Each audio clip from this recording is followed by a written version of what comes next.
ગણેશ ઉત્સવ ધીમે ધીમે સમાપન તરફ આગળ વધી રહ્યો છે।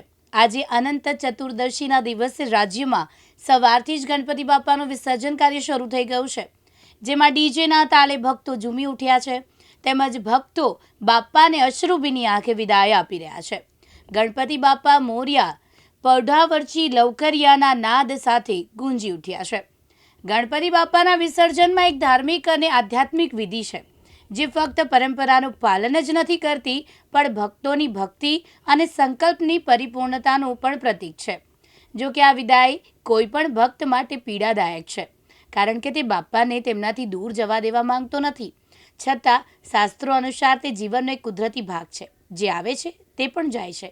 તે જીવનનો ચક્રનો એક ભાગ છે અને દરેક અંત પછી એક પછી નવી શરૂઆત થાય છે।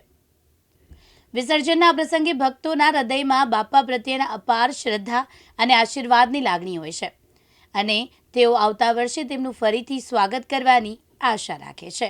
ગણપતિ બાપા મોર્યા, અગલે બરસ તું જલ્દી આ।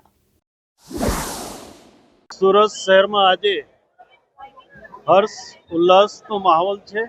ગણપતિ વિસર્જનમાં પૂરતો બંદોબસ્ત રાખવામાં આવેલો છે અને સુરત શહેરના લોકો ધાર્મિક ઉત્સવ બરાબર મનાવે અને કોઈ એમને અગવડ ના પડે એટલા માટે પોલીસે તમામ બંદોબસ્ત રાખેલો છે। કેટલા પોલીસ કર્મચારીઓ અધિકારીઓનો બંદોબસ્ત ગોઠવવામાં આવ્યો છે?